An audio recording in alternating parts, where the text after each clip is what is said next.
Welcome back, true believers and all you DC fans out there, to another very interesting but fairly worrisome video pertaining to the overall future or lack thereof of the major publisher of these upcoming DC video game franchises, of course being Gotham Knights and Suicide Squad Kill the Justice League, none other than Warner Brothers Games. And currently, with everything going on with Warner Bros. Right now in the movie side of things, of course pertaining to Zack Snyder and the whole Green Lantern situation with Jon Stewart being cut from the Snyder Cut, which is really crazy in its own right, but mainly for the gaming medium now, for the realm of interactive entertainment with DC and their massive video game properties. Of course, their great track record with the Arkham trilogy from Rocksteady with Arkham Asylum, City, and Night, and then of course the Origin game of Arkham Origins from Warner Bros. Montreal, seeing how good of a job they did with that property, which I do think is a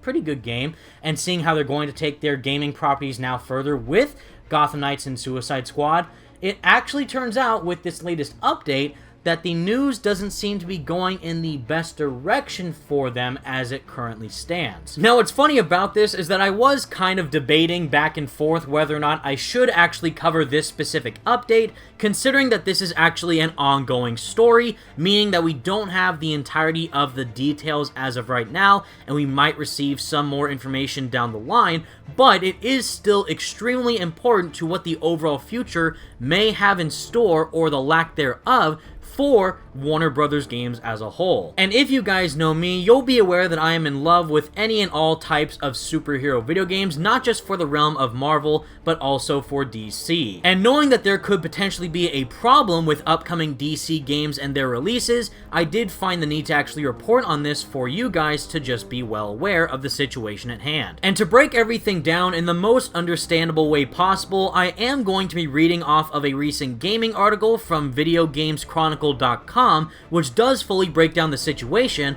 of Warner Brothers Games actually getting broken up as AT&T spins off its media business. And as the article describes, Warner Brothers Games will be broken up as owner AT&T unloads its media business in a sale/merger with Discovery. Now, at the time of recording for this video, which just so happens to be on a Monday, telecommunications giant AT&T said it had agreed a deal to offload WB Games parent Warner Media, which will merge with Discovery to form a new standalone company billed as quote-unquote one of the largest global streaming players. The transaction, which is anticipated to close in mid-2022, will see AT&T receive $43 billion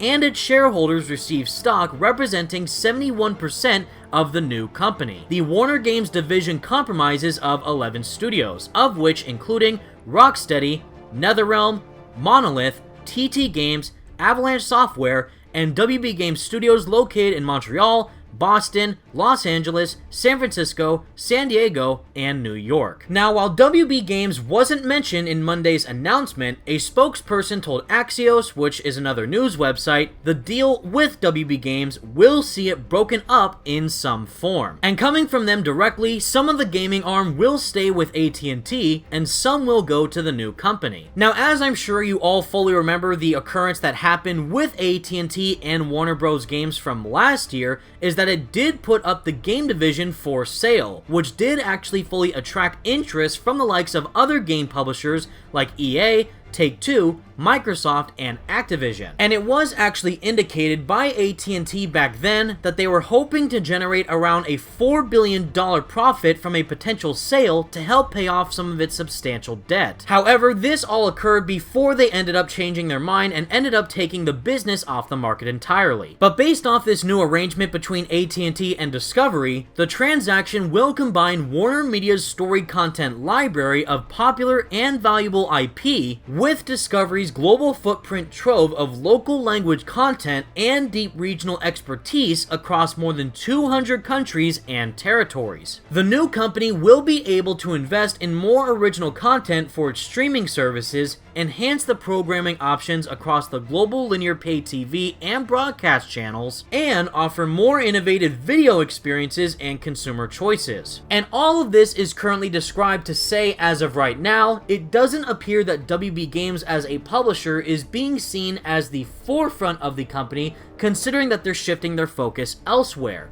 And seeing what this could mean for the overall future of other WB published games like Gotham Knights, Suicide Squad Kill the Justice League, Hogwarts Legacy, and other titles within those own IPs, it does give us a little bit worse for wear in terms of how exactly they tend to continue the legacy of WB Games going forward. And seeing whether or not they could enhance these properties like Gotham Knights and Suicide Squad Kill the Justice League down the line is still unknown as of right now, to see if they actually might still end up releasing them on time within 2022 for all three of those games. Again, Gotham Knights, Suicide Squad, and Hogwarts Legacy. But I do have a lot of interest into seeing where WB can take their gaming front further, because there is a lot of interest from gamers to see massive IPs like this be turned into major video game franchises. But considering all the drama that has been going on within WB's movie front, of course pertaining to Zack Snyder and other cut projects that they are kind of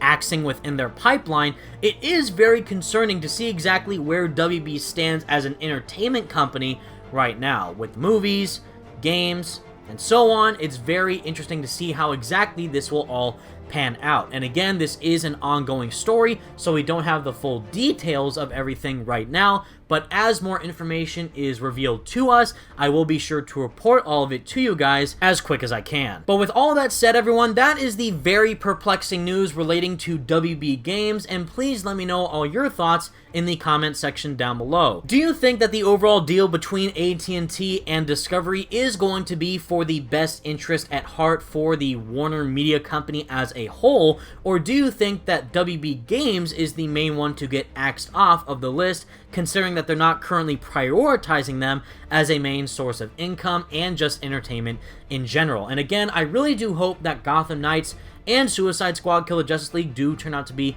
enjoyable experiences, considering that the developers behind the projects with WB Games Montreal and Rocksteady clearly care about the characters and the overall game as a whole. But considering that the publisher is currently having issues and that there's major shifts going on with this deal, we don't know exactly what the future has in store for these games as it currently stands. But if we do get more information about them saying that everything is going to be fine and they are going to be releasing them in next year of 2022, then more power to them, and I do hope that they can deliver really great games come launch. But with all that said, everyone, thank you all so much for watching. Feel free to leave a like on the video and subscribe to the channel if you did enjoy. I would very much appreciate it. Let me know if you want to see more videos about this type of stuff, as I would be more than happy to talk about topics like these, because I do find them very interesting on my own right, and just seeing that I get to inform you guys about this is very enjoyable as well. But again, everybody, thank you all so much for watching. Stay awesome, everybody, and until next time, peace out.